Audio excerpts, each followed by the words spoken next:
Assalamualaikum warahmatullahi wabarakatuh. Baiklah, di sini saya akan mempresentasikan sedikit makalah antropologi saya tentang masyarakat.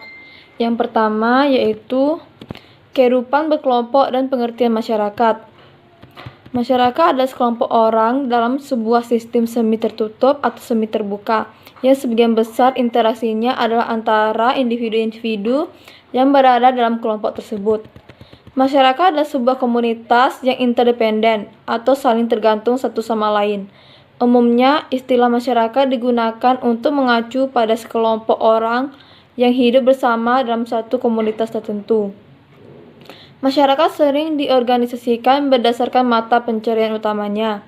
Pakar ilmu sosial mengidentifikasikan berbagai tipe masyarakat, seperti masyarakat pemburu, masyarakat pastoral nomadis, masyarakat bercocok tanam, dan masyarakat agrikultural intensif atau masyarakat peradaban.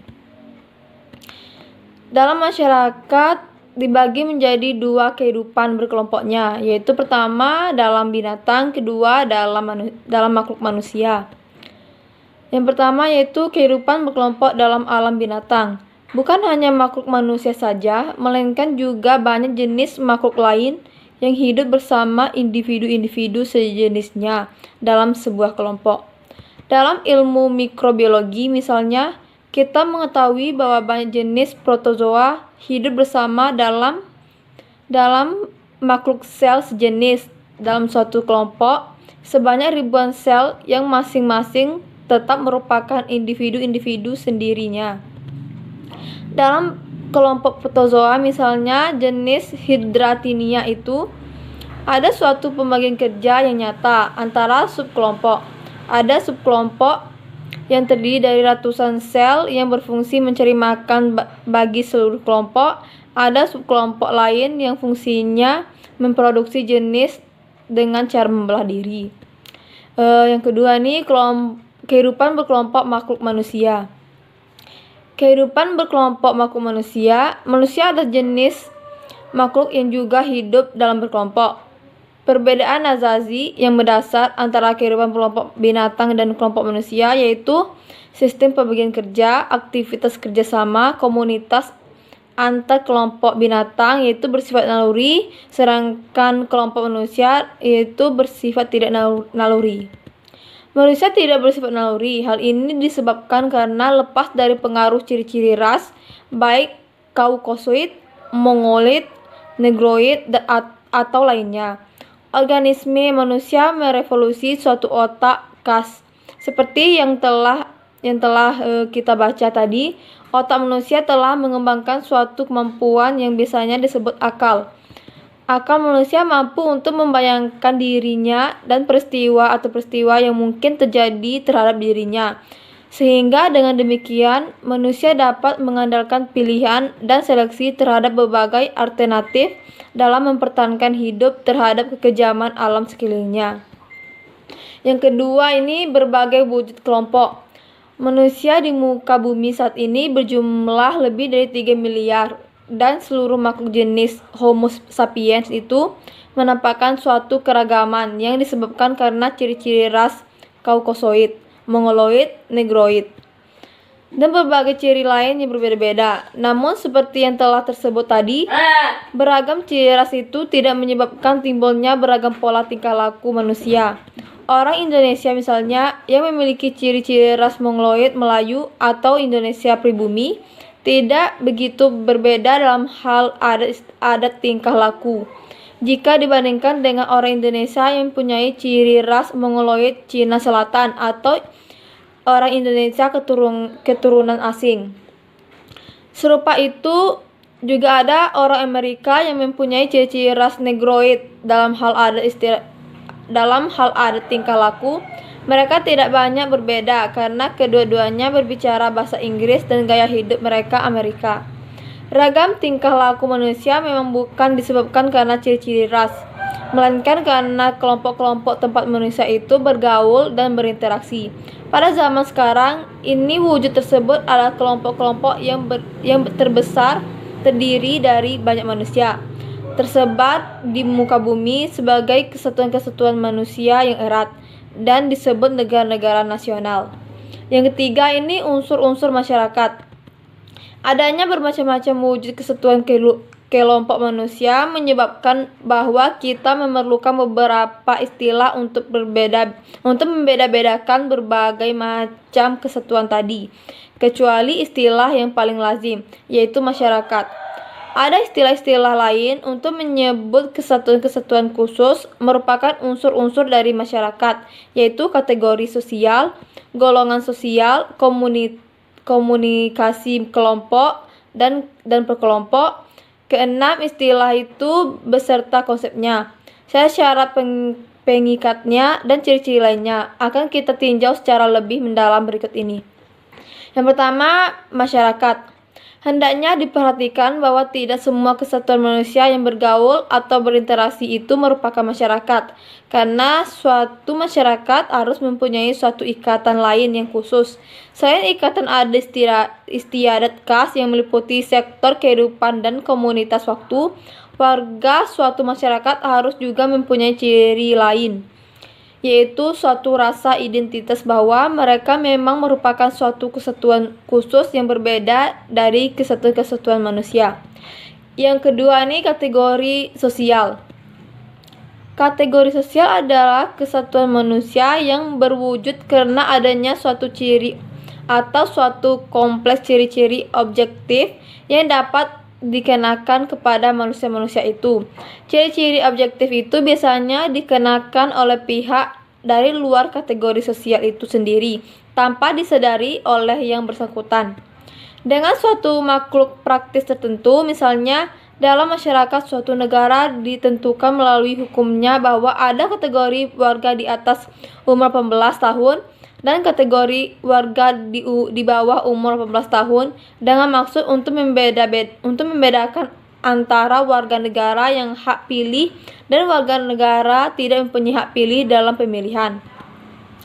Serupa dengan itu, dalam suatu masyarakat dapat diadakan bermacam-macam pergolongan berdasarkan ciri-ciri objektif untuk berbagai maksud, seperti kategori pegawai negeri untuk menghitung hadiah lebaran, kategori di bawah umur 17 tahun untuk larangan menonton film orang dewasa,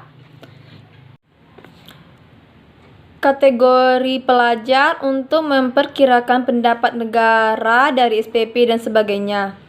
Dengan demikian, tidak hanya pemerintah suatu negara atau pemerintah suatu kota saja yang dapat mengadakan berbagai macam pergolongan seperti itu terhadap warga masyarakat, tetapi seorang peneliti untuk keperluan analisisnya dapat juga misalnya mengadakan berbagai macam pergolongan terhadap penduduk di masyarakat yang menjadi objek penelitiannya tanpa disadari oleh yang bersangkutan.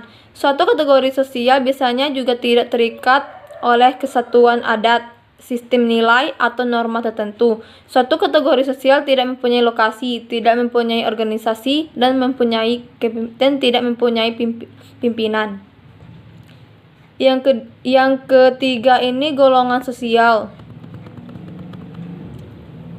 yaitu dalam masyarakat Indonesia misalnya ada konsep golongan pemuda. Golongan sosial ini terdiri dari manusia yang oleh pihak luar disatukan berdasarkan atas satu ciri, yaitu sifat muda. Namun selain ciri objektif tersebut, golongan sosial ini digambarkan oleh umum sebagai suatu golongan manusia yang penuh idealisme, belum terikat oleh kewajiban-kewajiban hidup yang membebankan sehingga masih sanggup mengabdi dan berkorban kepada masyarakat, penuh semangat dan vitalitas, mempunyai daya memperbarui serta kreatif dan yang besar dan sebagainya. Yang keempat yaitu kelompok dan kesimpulan. Suatu kelompok atau grup juga merupakan suatu masyarakat karena memenuhi masyarakat-masyarakatnya.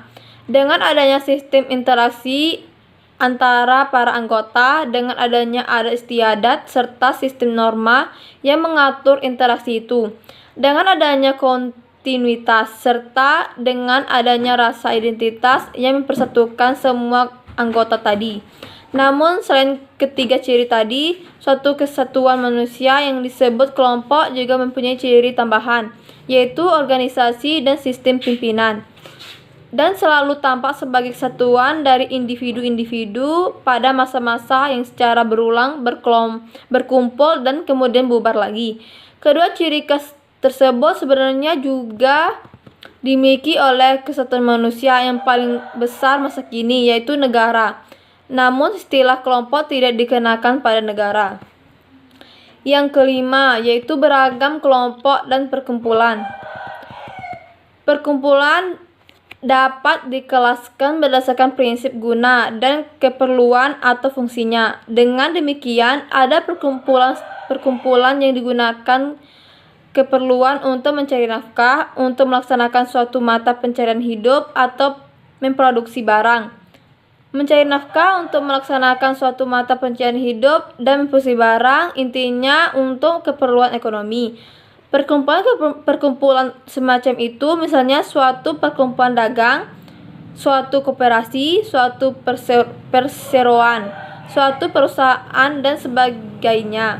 Ada perkumpulan yang berdasarkan keperluan manusia untuk memajukan pendidikan dalam masyarakat, seperti suatu yayasan pendidikan atau kelompok studi.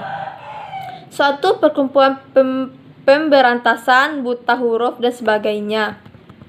Yang keenam, yaitu ikhtiar mengenai beragam wujud kesatuan manusia.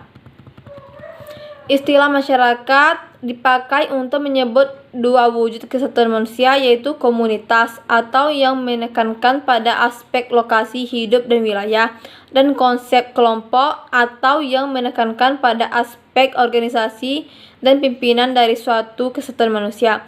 Adapun tiga wujud kesatuan manusia yaitu kerumusan, kategori sosial, dan golongan sosial tidak dapat disebut masyarakat. Yang ketujuh, yaitu interaksi antar individu dalam masyarakat. Dalam hal menganalisis proses interaksi antar individu-individu lain, masyarakat kita harus membedakan dua hal, yaitu satu, kontak, dan dua, komunikasi. Kontak antara individu juga tidak hanya mungkin pada jarak dekat, misalnya berhadapan muka, juga tidak hanya pada jarak sejauh kemampuan panca indera manusia, tetapi alat-alat kebudayaan manusia masa kini seperti tulisan, buku, surat kabar, telepon, radio, televisi memungkinkan individu-individu berkontak pada jarak yang sangat jauh. Baiklah, demikianlah makalah saya yang dapat saya presentasikan. Saya tutup dengan Assalamualaikum warahmatullahi wabarakatuh.